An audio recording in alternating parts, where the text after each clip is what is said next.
A prison in Northern Ireland, and it's thought to be the first in the UK to allow its inmates to use Skype to video call their families. Now, the calls are monitored by security cameras, but do you think we should be allowing prisoners... Well, some would call that a privilege, perhaps. Yeah, I mean, the knee-jerk reaction from most people would be, look, they're prisoners, they've got a price to pay back to society, they shouldn't have such privileges. However, if we think about it, it actually links back to the previous rather lively discussion we were having.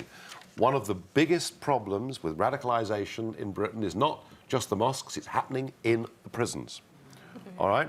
Now, seems to me that if people are talking to their families and their kids and not sitting around prey to perhaps some very unpleasant people trying to twist their minds. So, having thought about it, I think if prisoners keep in touch with their families, and if that means fewer of them become radicalised and fewer of them learn to become better criminals when they come out, I think it might be quite a good idea.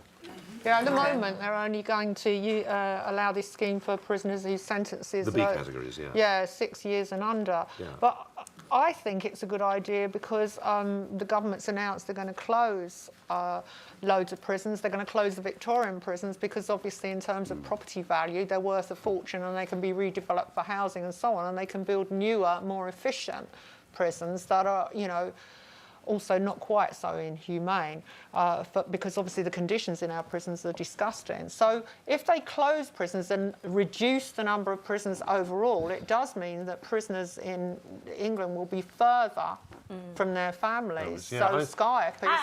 I totally disagree. Am I meant to feel sorry for them for that?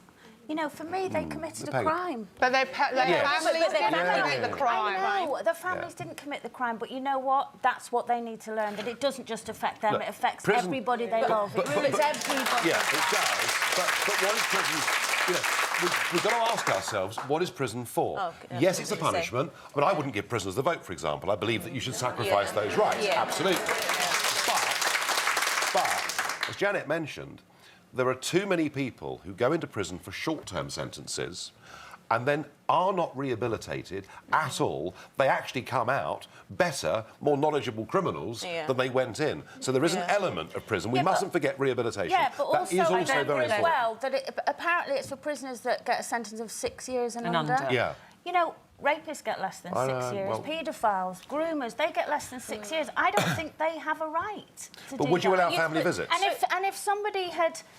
You know, it's over... I do feel sorry for the families, but I also feel sorry for the families who those prisoners have killed or murdered or raped. You know, they don't get... But the thing is, part of rehabilitation should be involving your family. The purpose of prison is rehabilitation, and one of the things that Nigel has brought up is the fact that isolation can allow them to become even worse criminals. But I do think that the effects that it has on a family member of a prisoner are huge. The inconvenience, having to travel, I'm talking from personal experience, it's a huge inconvenience, and I think I would much rather... I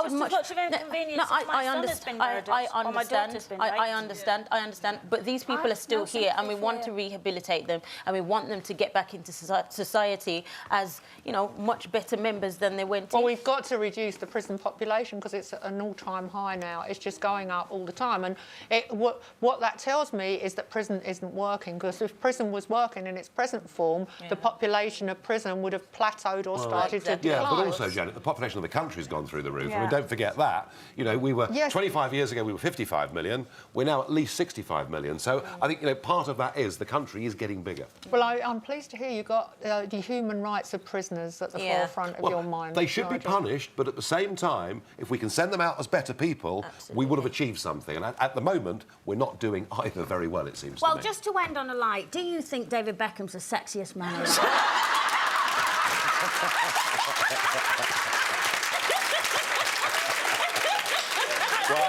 Well, I tell you what, I'm not going to compete with him, that's for certain. Nigel Farage, everybody. Thank you.